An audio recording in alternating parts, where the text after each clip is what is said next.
सभी साथियों को जय हिंद। मैं आपका साथी डॉक्टर अशोक शर्मा एक बार फिर से आप सब लोगों के साथ आज की शानदार क्लास में हम लोग के English grade first and second के लिए ग्रामर के कुछ क्वेश्चंस देखेंगे। ग्रामर के वो क्वेश्चंस जो एग्जाम लेवल के हैं, जो एग्जाम ओरिएंटेड हैं, एग्जाम में पूछे जाते हैं, कॉन्सेप्ट बेस्ड क्वेश्चंस हैं। जिन क्वेश्चन से आपके कॉन्सेप्ट क्लियर होते हैं, इस प्रकार के क्वेश्चंस की हम आज डिटेल्ड एनालिसिस करेंगे, उन पे खूब सारा डिस्कशन करेंगे, कॉन्सेप्ट्स को क्लियर करेंगे। ये जो क्वेश्चंस हैं मैंने आप लोगों को सेंड कर दिए थे, आपने अपने स्तर पे इनको सॉल्व करने का प्रयास किया। बहुत सारे बच्चे कर पाए, कुछ नहीं भी कर पाए। जो नहीं कर पाए उनके क्यों नहीं हो पाए, उनके कौन से कॉन्सेप्ट क्लियर नहीं थे, वे सब चीज आज अपन डिस्कस करेंगे। टॉपिक शुरू करने से पहले, क्वेश्चन शुरू करने से पहले मैं आपको बता दूं, जो भी विद्यार्थी इंग्लिश फर्स्ट ग्रेड या सेकंड ग्रेड के ऑनलाइन या ऑफलाइन बैच ज्वाइन करना चाह रहे हैं, वे इस नंबर पे मुझे व्हाट्सएप कर दे। आपको ऑनलाइन ऑफलाइन बैच की कंप्लीट सूचना, कंप्लीट जानकारी आपको सेंड कर दी जाएगी। आपको इंग्लिश ग्रामर की डेमो क्लास, लिटरेचर की डेमो क्लास, सैंपल नोट्स, जो नोट्स आपको कोर्स के दौरान कंप्लीट सिलेबस के दिए जाएंगे, उनके सैंपल नोट्स, एक टॉपिक के नोट्स आपको भेज दिए जाएंगे। आप देख लें, क्लासेस को देख लें, ग्रामर की क्लास को देख लें, ग्रामर किस ढंग से पढ़ाई जाती है, किस स्तर की पढ़ाई जाती है। लिटरेचर की क्लास देख लें, नोट्स देख लें। आपको एक सैंपल टेस्ट पेपर भी भेज दिया जाएगा। आरपीएससी पैटर्न के जो टेस्ट हम आपसे करवाएंगे, एक टेस्ट आपको भेज दिया जाएगा। आप देख लें किस प्रकार के टेस्ट आपके लिए जाएंगे। इन सब को देखने के बाद यदि आपको लगे कि बेस्ट कंटेंट आपको दिया जा रहा है और बेस्ट क्वालिटी मटेरियल आपको दिया जा रहा है, यहां आपका सिलेक्शन पक्का है, तब आप हमारे कोर्स को ज्वाइन कर लें। बहुत ही शानदार आपको कंटेंट, ऑथेंटिक क्वालिटी कंटेंट दिया जाएगा। एक्सटेंसिव प्रैक्टिस सेशन, बहुत सारी प्रैक्टिस करवाई जाएगी। एक और सबसे बड़ी बात, आप जब हमारा कोर्स बाय कर लेंगे उसके बाद भी आप लोग मेरे पर्सनली कांटेक्ट में रहेंगे। आपको किसी भी प्रकार की कोई असुविधा होती है, कोई टॉपिक कम समझ आता है, कोई क्वेश्चन नहीं समझ आता है, तो आप इस नंबर पे मुझे व्हाट्सएप मैसेज करके अपनी समस्याओं का समाधान कर सकते हैं। ऑनलाइन क्लास की सबसे बड़ी समस्या यही होती है कि बच्चे की रेगुलरिटी नहीं हो पाती है, वो टीचर से चीज़ें पूछ नहीं पाता है। तो इन सब समस्याओं का समाधान हमने कर दिया है। आप निसंकोच होके कोर्स ज्वाइन कर सकते हैं। अब अपन देखेंगे किस प्रकार की क्लास अपन करवाते हैं, किस प्रकार के क्वेश्चंस लेते हैं। बहुत शानदार क्लास होने वाली है आज की ये। पहला क्वेश्चन देखते हैं। पहला क्वेश्चन हमारा है, it sounds a promising idea to me. Question देख लीजिएगा, अपनी आदत में शामिल कर लो कि कम से कम क्वेश्चन को 2 बार पढ़ें और बहुत धीरे धीरे आराम से क्वेश्चन को पढ़ें। क्या पूछना चाह रहा है ये अच्छे से पता कर लें। State the function of the underlined NP. It sounds a promising idea to me. इसमें ये जो फ्रेज है ये अंडरलाइंड है और क्वेश्चन में बताया गया है कि ये फ्रेज एनपी है। एनपी का मतलब होता है नाउन फ्रेज। एनपी का मतलब होता है नाउन फ्रेज। ये जो ग्रुप ऑफ वर्ड्स है इसको आप लोग क्या कहेंगे, PHRASC, इसको कहेंगे पर नाउन फ्रेज। ठीक है, इस नाउन फ्रेज का जो हेडवर्ड है वो आइडिया है। ठीक है, और जो इसका मॉडिफायर है वो ए और प्रॉमिसिंग है। ये बात क्लियर समझ में आ गई हमारे। अब इसमें पूछा यह है कि इस सेंटेंस में ये जो फ्रेज है एनपी, ये इनमें से क्या है, सब्जेक्ट है, डायरेक्ट ऑब्जेक्ट है, इनडायरेक्ट ऑब्जेक्ट है या फिर प्रेडिकेटिव कॉम्प्लीमेंट है। इनमें से कौन सा ये है, ये आपको बताना है। क्लियर होगी बात। अब एक चीज मैं आपसे और पूछ लेता हूं कि इसका जो ये है आपकी फ्रेज एनपी ए प्रॉमिसिंग PROMISING ए प्रॉमिसिंग आइडिया, ये लिखा हुआ है। आप सब जानते हैं कि ये एनपी है, नाउन फ्रेज है, जिसका हेड वर्ड ये है और इसका जो मॉडिफायर है ये एडजेक्टिव है। क्या है भाई? ये एडजेक्टिव। आप जानते हैं इस बात को क्योंकि ये हेड वर्ड और ये इसका प्री मॉडिफायर और प्री मॉडिफायर इसका क्या है? एडजेक्टिव है। क्वेश्चन क्या है ये सुन लो ध्यान से। क्वेश्चन ये है कि ये जो एडजेक्टिव है ये कौन से प्रकार का एडजेक्टिव है? Which kind of adjective is the underlined word? आपसे एग्जाम में जो क्वेश्चन पूछा हुआ है वो ये पूछा है Which type of adjective is the underlined word? ये जो underlined word है promising, कौन से प्रकार का एडजेक्टिव है? सभी बच्चे कमेंट बॉक्स में लिखेंगे, सभी बच्चे इस क्वेश्चन का आंसर करने की कोशिश करेंगे। सभी के सभी लड़के कोशिश कीजिएगा कौन सा एडजेक्टिव, बताओ भाई आपको क्या लगता है कौन सा एडजेक्टिव है? लिख लिया सबने? फटाफट आंसर कीजिएगा। वेरी गुड, बहुत अच्छा कर रहे हैं आप लोग, शाबाश। अब अपन इसको सॉल्व करने की कोशिश करते हैं। ये है प्रॉमिसिंग, PROMISING, प्रॉमिसिंग वर्ड लिखा हुआ है। एक्चुअली ये पार्टिसिपल है। क्या है ये? पार्टिसिपल। और उसका सही आंसर है participle adjective, PARTICIPLE, participle adjective है। ठीक है। अब कई बच्चों के दिमाग में आ रही है सर जी पार्टिसिपल होता क्या है, समझा देते हैं। पार्टिसिपल होता है verbal adjective, VERBAL, verbal adjective. ठीक है। अब वर्बल एडजेक्टिव क्या होता है? वे एडजेक्टिव जो वर्ब से बने होते हैं उनको वर्बल एडजेक्टिव कहते हैं या फिर उनको पार्टिसिपल कहते हैं। ठीक है। ये कैसे है वो पार्टिसिपल, देखते हैं। जिस प्रकार से एक वर्ड और लिखता हूं मैं आप लोगों को, डांसिंग गर्ल, एक फ्रेज और लिखता हूं, DANCING, डांसिंग गर्ल। ये भी एनपी है, ये भी नाउन फ्रेज है। इसमें नाउन जो है वो कौन है? गर्ल है। कैसी लड़की? नाचती हुई लड़की। क्या ये डांसिंग वर्ड इस गर्ल के लिए एडजेक्टिव नहीं है? जी बिल्कुल, इसके लिए क्या है? एडजेक्टिव है। लेकिन ये जो एडजेक्टिव है ये डांस वर्ब से बना हुआ है, DANCE, डांस वर्ब से बना हुआ है। जो एडजेक्टिव वर्ब से बना हो, डांस वर्ब के साथ ING फॉर्म लगाई हुई है और अब ये क्या बन गया? इसका एडजेक्टिव बन गया। वे वर्ब जो एडजेक्टिव का काम करती हैं उनको क्या कहते हैं? उनको पार्टिसिपल कहते हैं। तो ये कौन सा एडजेक्टिव हुआ? पार्टिसिपल एडजेक्टिव हुआ। यहां ये प्रॉमिसिंग जो वर्ड है ये पार्टिसिपल एडजेक्टिव है। क्लियर हो गई बात ये? चलो एक और समझाते हैं, नहीं समझ में आता आपको। जिस प्रकार से ये लिखते हैं अपन, एक वर्ड और लिख लेते हैं, singing, SINGING, singing bird, BIRD, bird. I like a singing bird, I like A singing bird. तो बर्ड जो है, ट्रांसक्रिप्शन देख लेना इसमें कौन सा था, बैड। ठीक है, ये एक ही साउंड होती है, ध्यान रखना। सिंगिंग बर्ड कैसा पक्षी? गाता हुआ, गाने वाला पक्षी की बात करें। सिंग वर्ब है और उस वर्ब से क्या बनाया हुआ है? पार्टिसिपल बनाया हुआ है, एडजेक्टिव बनाया हुआ है। इसलिए इस एडजेक्टिव को क्या कहते हैं? पार्टिसिपल एडजेक्टिव कहते हैं।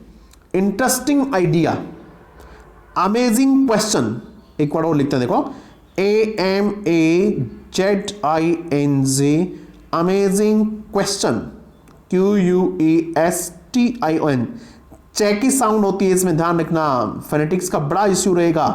क्वेश्चन, ठीक है, अमेजिंग क्वेश्चन। ये अमेज वर्ब से क्या बनाया हुआ है? ING फॉर्म लगा के बनाया हुआ है। क्या बन गया? अमेजिंग बन गया। ये पार्टिसिपल है, एडजेक्टिव का काम कर रही है, पार्टिसिपल एडजेक्टिव कहा जाएगा। समझ में आ गई बात में? क्लियर है? कोई तरह की दिक्कत नहीं है। ये प्रेजेंट पार्टिसिपल है। कौन सी है ये? प्रेजेंट पार्टिसिपल है। इसी प्रकार से एक पास्ट पार्टिसिपल भी होती है। क्या होती है बोलो बेटा? पास्ट पार्टिसिपल भी होती है, उसमें third form of the verb आती है, जिस प्रकार से typed letter, TYPED, typed letter. एक एक कॉन्सेप्ट को क्लियर करते हुए चलिएगा। छोटी छोटी चीजें हैं जो आपको एग्जाम में बहुत फायदा पहुंचाएंगी। हर एक छोटी चीज को मतलब जीरो से लेके एडवांस लेवल तक की स्टडी आपको करनी चाहिए। ऐसा नहीं है कि आप यहीं रह जाएं, और ऐसा भी नहीं आप सिर्फ एडवांस की करें, जीरो वाली नहीं करें। यहां से शुरुआत करते हुए आप लोग बिल्कुल एडवांस लेवल तक लेके जाइएगा। ये टाइप्ड है, ये लेटर है। कैसा लेटर? टाइप किया हुआ लेटर। क्लियर होगी बात? ये एडजेक्टिव है इसका, लेकिन ये वर्ब टाइप से बना हुआ है। किससे बना हुआ है? ये टाइप वर्ब की थर्ड फॉर्म है, ये टाइप से बना हुआ है। इसको पास्ट पार्टिसिपल कहते हैं। This is called past participle. ठीक है, ये पास्ट पार्टिसिपल हो गया। टाइप्ड लेटर, या फिर एक और लिखते हैं अपन, broken chair, BROKEN, broken chair word हमारे पास, ब्रोकन चेयर। ठीक है, अब ये चेयर कैसी चेयर? टूटी हुई चेयर। ये जो ब्रोकन है ये पार्टिसिपल एडजेक्टिव है। जिस प्रकार से ING वाली होती है उसी तरीके से ये है। तो एक बात तो क्लियर हो गई कि पार्टिसिपल एडजेक्टिव क्या होते हैं। ये मैं दावा करता हूं कि आप एग्जाम तक इस बात को कभी नहीं भूलेंगे कि पार्टिसिपल एडजेक्टिव क्या होता है। अब आगे बढ़ते हैं अपन। आगे जो हमारा क्वेश्चन है वो ये है कि ये जो NP है ये क्या काम कर रही है? क्या ये सब्जेक्ट का काम कर रही है? बताओ भी कर रही है कि नहीं कर रही? नहीं कर रही है, क्योंकि इस सेंटेंस में इट जो है वो सब्जेक्ट है। इट क्या है? इसमें सब्जेक्ट है। चलो एक क्वेश्चन और पूछता हूं आप लोगों से, बताइएगा इट कौन सा पार्ट ऑफ स्पीच है?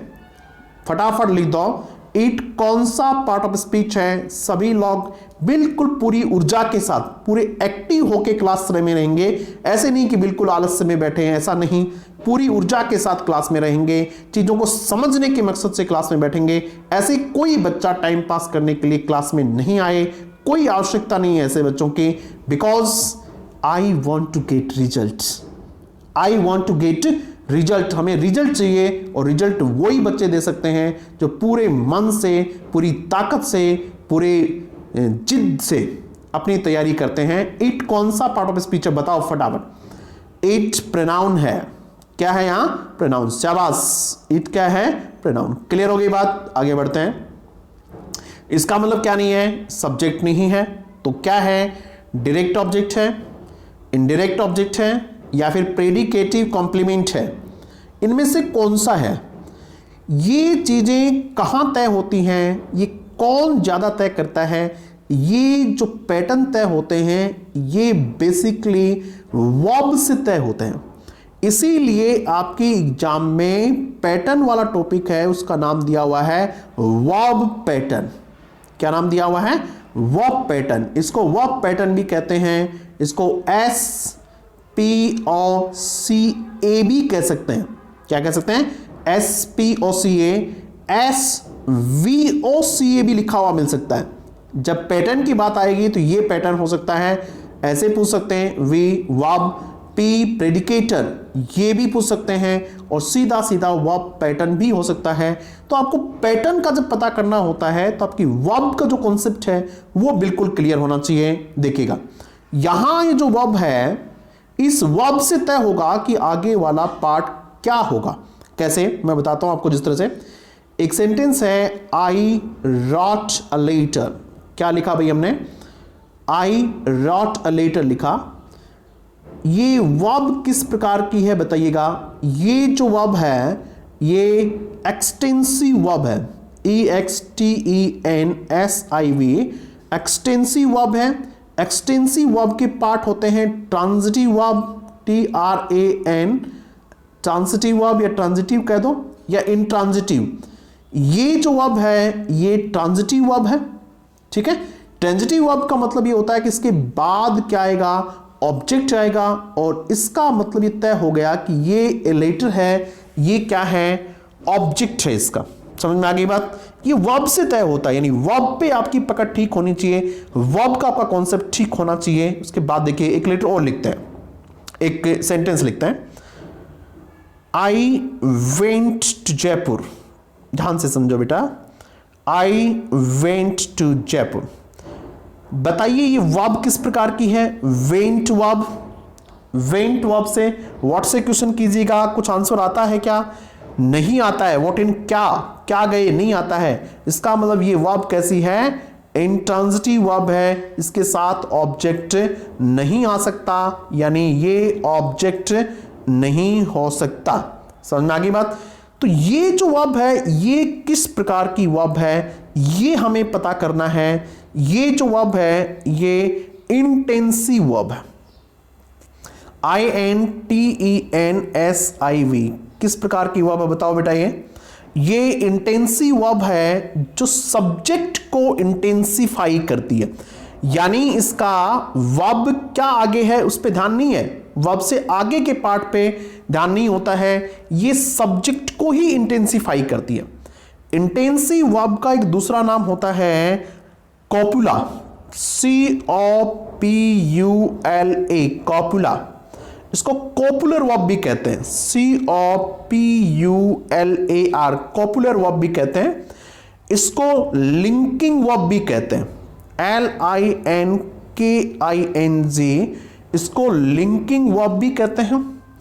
इस लिंकिंग वर्ब या इंटेंसिव वर्ब की एक विशेषता ये होती है कि ये अपने बाद या तो नाउन लेती है, नाउन का मतलब नाउन फ्रेज भी हो सकती है, अकेला नाउन भी हो सकता है, या फिर ये अपने बाद लेती है एडजेक्टिव, ADJECTIV, ठीक है, या फिर ये अपने बाद, ध्यान से समझिएगा, बहुत शानदार कॉन्सेप्ट आपको समझाने के प्रयास कर रहा हूं, ये एडजेक्टिव लेती है या फिर ये लेती है PP, प्रीपोजिशनल फ्रेज।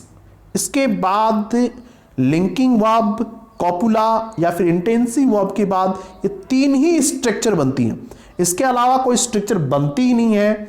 और इस लिंकिंग वर्ब के बाद आने वाला नाउन या नाउन फ्रेज, एडजेक्टिव या फिर प्रपोजिशनल फ्रेज, ये तीनों के तीनों कॉम्प्लीमेंट कहलाते हैं।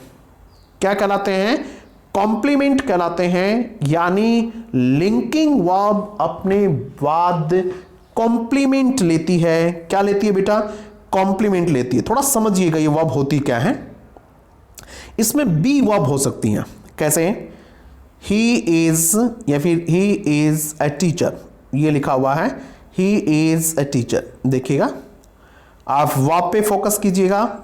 ये जो वर्ब है इज बी वर्ब है, ये अपनी रेगुलर फॉर्म में नहीं है, नहीं तो इसके बाद में क्या आना चाहिए?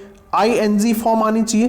देखो, बी वर्ब के साथ तीन ही पैटर्न बन सकते हैं, या तो बी के साथ ING आनी चाहिए, इज, एम, आर, वॉज, वर, ये सारी बी वर्ब है। तो कंटिन्यूअस टेंस में इनके साथ क्या आता है? ING फॉर्म आती है, या तो ये आना चाहिए। ING फॉर्म नहीं है यहां, क्लियर है? ठीक है, या नहीं है ना? दूसरा, इसके साथ थर्ड फॉर्म आ सकती है बी के साथ। बी के साथ थर्ड फॉर्म कब आती है बताओ भी? फटाफट आंसर करने की कोशिश कीजिएगा। आप लोगों को लेक्चरर बनना है, आप लोगों को सेकंड ग्रेड का अध्यापक बनना है, इसलिए आपकी ग्रामर, आपका लिटरेचर बिल्कुल ऑथेंटिक तरीके का होना चाहिए, क्योंकि आप तैयारी भी कर लेंगे और ऑथेंटिक मटेरियल शानदार तैयारी नहीं कर पाए तो आपका समय खराब हो जाएगा। बताइए, बी के साथ थर्ड फॉर्म किस स्ट्रक्चर में आती है? वो आती है पैसिव स्ट्रक्चर में। किसमें भाई? पैसिव वॉइस में बी के साथ हमेशा कौन सी फॉर्म आती है? Third form. तीसरी जो स्ट्रक्चर बनती है वो ये बनती है कि बी वर्ब के बाद या तो NP आए या फिर एडजेक्टिव आए, ठीक है? तो बी के बाद यदि NP और एडजेक्टिव आएंगे तो कॉम्प्लीमेंट होंगे। कैसे? जैसे अभी लिखा, he is a teacher, he is a teacher. बहुत सारी चीजें समझोगे एक क्वेश्चन के साथ ही, देखना आप, क्वेश्चन एक है लेकिन कॉन्सेप्ट बहुत सारे समझाएंगे। अब ये जो ए टीचर है ये कॉम्प्लीमेंट है, क्योंकि ये ही कौन है? A teacher. समझ में आ गई बात? तो एक तो इस प्रकार की वर्ब होती है। एक और देखिएगा, ही फील्स सैड, उसको बुरा लग रहा है। अब ये देखिएगा, फील जो वर्ब है ये भी कैसी है? लिंकिंग वर्ब है, कॉपुला है, ही कौन है, शेड है, ठीक है, ये इसी को इंटेंसिफाई करता है, ठीक है। ये कॉम्प्लीमेंट है, ये जो है ये इस सब्जेक्ट को क्या कर रहा है, कंप्लीट कर रहा है। तो ये जो स्ट्रक्चर बनती है यहां, ये जो है आपका, ये क्या हुआ, सी यानी कॉम्प्लीमेंट हुआ, इसको प्रेडिकेट में आया इसलिए इसको प्रेडिकेटिव कॉम्प्लीमेंट कहते हैं या फिर सब्जेक्ट कॉम्प्लीमेंट कहते हैं। ये बात भी समझ में आ गई आपके। अब देखिएगा यहां जो वर्ब है साउंड्स, ये वर्ब है SOUND, साउंड नाउन भी होता है और साउंड क्या होती है, वर्ब भी होती है। यहां ये वर्ब है, इस वर्ब का मतलब सुनना नहीं है, इस वर्ब का मतलब क्या नहीं है, सुनना नहीं है साउंड का, यहां है लगना, ये ऐसा लगता है, it sounds a good decision. देखिएगा ऐसा, देखिएगा it sounds SOUNDS, it sounds a good decision. देख लोगा बेटा, ध्यान से देखिएगा, DECISION, it sounds a good decision. तो साउंड यानी बजना नहीं है, यहाँ ये साउंड यानी सुनना नहीं है, साउंड यानी लगना है, देखने में ऐसा महसूस होता है कि ये डिसीजन कैसा है, अच्छा है, इट साउंड्स, ये लगता है गुड डिसीजन। तो इट ही क्या है, गुड डिसीजन है, ठीक है। ये जो साउंड वर्ब है ये कैसी वर्ब है, कॉपुला है, लिंकिंग वर्ब है, और इसके बाद जो ये फ्रेज आई हुई है एनपी है, ये भी एनपी देखिएगा, डिसीजन नाउन है, ये इसका एडजेक्टिव है। क्लियर होगी बात। तो ये जो आपकी एनपी है ये कॉम्प्लीमेंट का काम कर रही है, सब्जेक्ट कॉम्प्लीमेंट का, या फिर कह दो आप लोग कौन सा, प्रेडिकेटिव कॉम्प्लीमेंट का काम कर रही है। क्या ये बात समझ में आ गई आप लोगों को, क्लियर हो गई। अब मेरे बिना बताए आप लोग इसका आंसर बता सकते हैं कि ये जो एनपी है ये क्या है यहां। तो इसका सही आंसर है, ये क्या है, प्रेडिकेटिव कॉम्प्लीमेंट है। ये क्या भी है, प्रेडिकेटिव यानी सब्जेक्ट कॉम्प्लीमेंट है। समझ में आ गई बात, ये क्लियर हो गई बात, सब बच्चों के अच्छे से क्लियर होना चाहिए। उसके बाद देखते हैं डायरेक्ट ऑब्जेक्ट और इनडायरेक्ट ऑब्जेक्ट क्या होते हैं, आप सबको पता होना चाहिए इस बात का। मैं सिर्फ एक सेंटेंस लिखूंगा, उससे इसे समझ जाएंगे आप लोग। इस प्रकार से, she gave me a book, she gave me a book, उसने मुझे एक पुस्तक दी। इसमें देखिएगा बेटा, सी सब्जेक्ट है, गैव वर्ब है, कौन सी वर्ब है, ट्रांजिटिव वर्ब है। इसके बाद इसका जो डायरेक्ट ऑब्जेक्ट है गिव का, गिव वर्ब का, क्या दी, बुक दी, ये डायरेक्ट है। ये कौन सा ऑब्जेक्ट है, डायरेक्ट है, डायरेक्ट ऑब्जेक्ट है। मी जो है ये इनडायरेक्ट ऑब्जेक्ट है, ठीक है। इस प्रकार आपको पता होना चाहिए डायरेक्ट ऑब्जेक्ट कौन सा होता है और इनडायरेक्ट कौन सा होता है। इनकी पोजीशन भी ध्यान रखना, डायरेक्ट ऑब्जेक्ट और इनडायरेक्ट ऑब्जेक्ट की पोजीशन भी ध्यान रखना। ये वर्ब के तुरंत बाद आता है और ये फिर बाद उसके बाद आता, ठीक है। आप ऐसा नहीं लिखे ही गैव ए गुड बुक मी, ऐसा लिखोगे तो फिर मी से पहले क्या लिखना पड़ेगा, टू मी लिखना पड़ेगा, ठीक है। तो ये चीजें थी आपके, इसमें समझ आई होगी आपके चीजें, यानी हमारा पहला क्वेश्चन क्लियर हो गया है। इस प्रकार से आपको चीजों को समझना है। दूसरा देखिएगा, दूसरा क्वेश्चन क्या है, which of the following is not true about subject, subject के बारे में कौन सी बात सही नहीं है, आपको यह बताना है। 3-4 चीजें हमने लिखी हैं सब्जेक्ट के बारे में, आपको यह बताना है कि इनमें से कौन सी बात सब्जेक्ट के बारे में सही नहीं है। देखो भाई, पहला क्या है, it usually has the form of an NP, subject की जो फॉर्म होती है वो सामान्यतया एनपी होता है, वो यानी वो नाउन फ्रेज होती है। नाउन फ्रेज का मतलब क्या होता है, अकेला नाउन भी हो सकता है और नाउन वो यानी group of words acting as a noun, यानी वे शब्दों का समूह जो नाउन के रूप में काम करते हैं उनको भी एनपी कहते हैं। यानी ज्यादातर जो सब्जेक्ट होते हैं वो क्या होते हैं, एनपी होते हैं। आप देखिएगा ये बात सही है क्या, जिस तरह से a beautiful girl, BEAUTIFUL, a beautiful girl is standing there, STAN is standing there लिख लेंगे आप, कोई दिक्कत नहीं है, स्टैंडिंग देयर। अब देखो बेटा, इसमें ये इसका सब्जेक्ट है a beautiful girl, a beautiful girl, girl लिख देंगे यहाँ। ये क्या है पूरा का पूरा सब्जेक्ट है और ये एनपी है। गर्ल इसका हेडवर्ड और ब्यूटीफुल इसका प्री मॉडिफायर। ठीक है, सिंगल वर्ड हो जिस तरह से Rohit is playing there, Rohit is playing there, ऐसी स्थिति में इसको भी पूरे सेंटेंस को बांटेंगे तो ये भी क्या कहलाएगा, एनपी ही कहलाएगा। हालांकि ये अकेला नाउन ही है, लेकिन जब एज ए यूनिट लेंगे हम इसको तो इसको भी क्या कहेंगे, एनपी कहेंगे। ठीक है, कई बार क्या होता है, नाउन नहीं प्रोनाउन होता है, जिस प्रकार से she is working hard, she is working hard, ये है, मान लीजिएगा सी इज वर्किंग हार्ड, ये है, तो सी भी क्या कहलाएगा, एनपी ही कहलाएगा। हालांकि ये है क्या, पार्ट ऑफ स्पीच प्रोनाउन है, लेकिन ये भी क्या है, एनपी है। ठीक है, समझ में आ गई। यानी सब्जेक्ट मोस्टली क्या होता है, एनपी ही होता है, नाउन फ्रेज ही होता है। उसके बाद देखिएगा आप लोग सेकंड सेंटेंस हमारा क्या है, इसकी जो सेकंड बात है जो हम समझना चाह रहे हैं वो क्या है, इट्स, यानी ये तो पहली बात तो बिल्कुल ठीक है, इसमें तो किसी प्रकार का कोई संशय नहीं होना चाहिए, ये तो ट्रू है, नॉट ट्रू का ऑप्शन नहीं है। It's default position is before the verb, इसकी जो डिफॉल्ट पोजीशन होती है, यानी इसकी जो शाश्वत जो पोजीशन होती है, इसकी पोजीशन, इसकी स्थिति जो होती है वो बिफोर द वर्ब होती है। यानी कहां होता है ये, वर्ब से पहले होता है। कौन, सब्जेक्ट वर्ब से पहले ही होता है। यदि अन्य कोई प्रकार का सेंटेंस, यदि इसको इंटरोगेटिव नहीं बनाया जाए या कुछ और नहीं किया जाए, तो डिफॉल्ट पोजीशन वही होती है।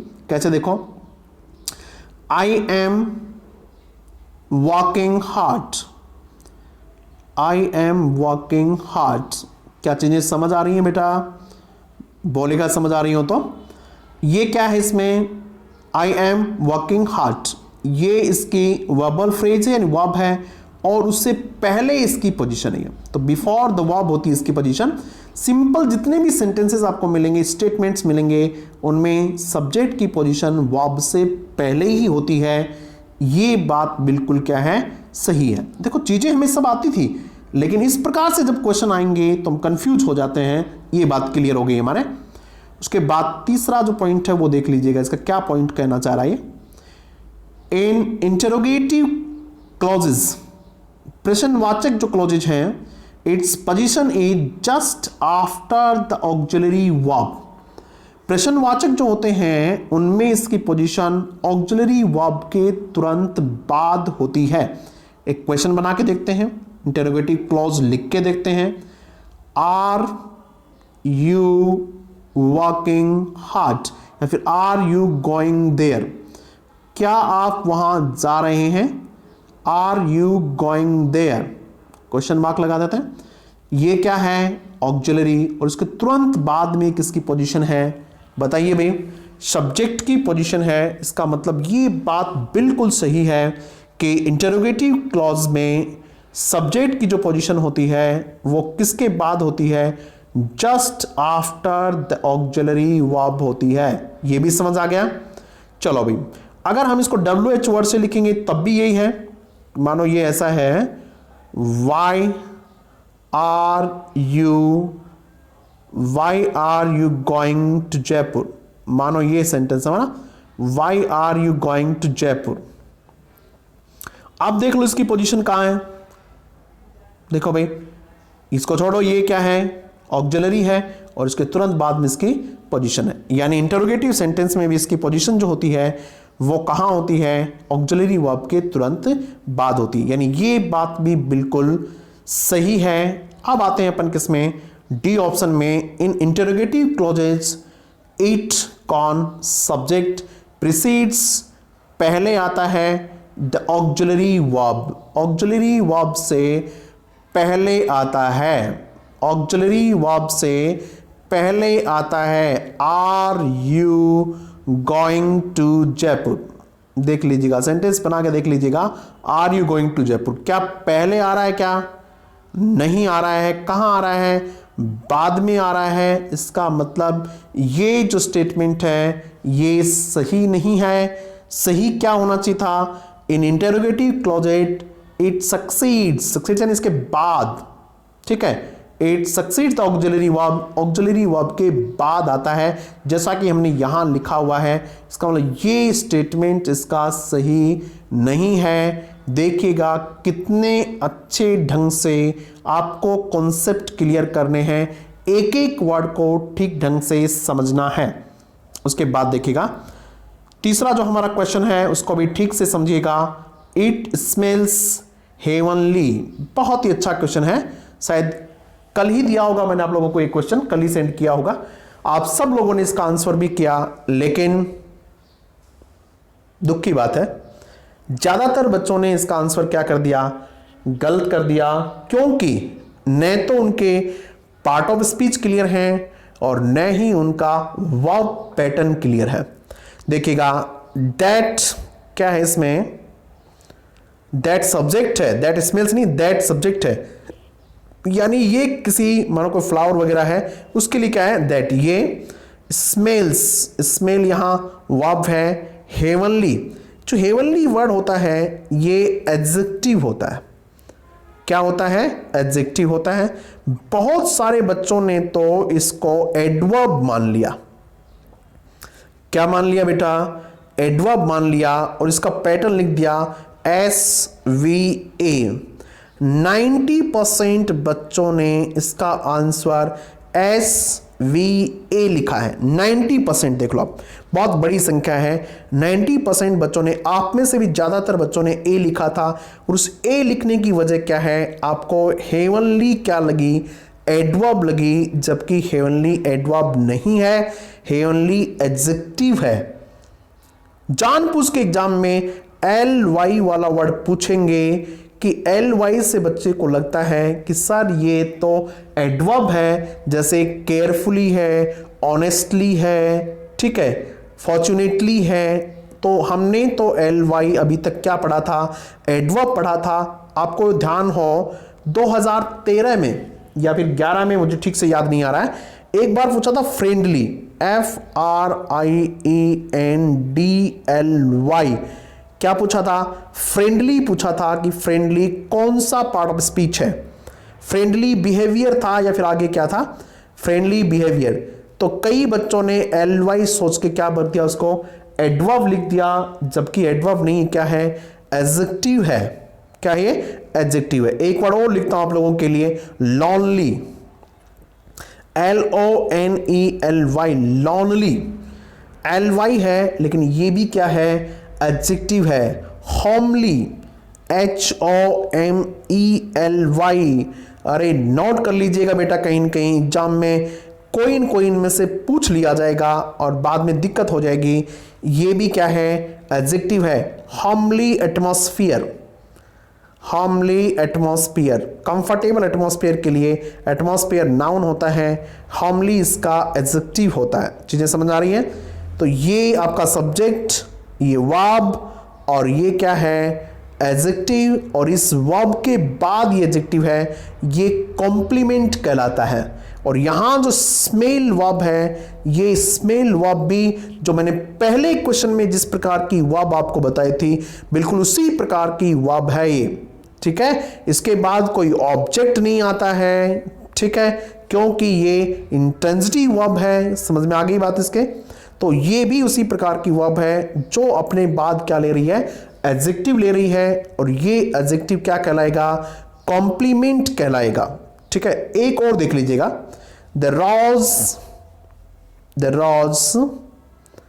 Smells sweet, the rose smells sweet. बोलेगा बेटा क्या पैटर्न है इसका, सब लोग कोशिश कीजिएगा इसका पैटर्न बताने की कोशिश कीजिएगा, सब के सब बच्चे। द रोज इसका क्या है, सब्जेक्ट है, स्मेल्स वर्ब है, वही वर्ब, इंटेंसिव प्रकार की वर्ब, और यही क्या है, स्वीट है। रोजी कौन है, स्वीट है। तो ये कॉम्प्लीमेंट है। क्या है ये, कॉम्प्लीमेंट, क्योंकि एडजेक्टिव है ये। उसी प्रकार से हेवनली भी क्या है, एडजेक्टिव है। देखिएगा, द शुगर टेस्ट स्वीट, या फिर शुगर लिख देते हैं, sugar, sugar taste, TAST, taste sweet, क्या लिखेंगे, स्वीट। अब ये देखिएगा, शुगर टेस्ट स्वीट, शुगर ही क्या है, स्वीट है, ये भी कॉम्प्लीमेंट है।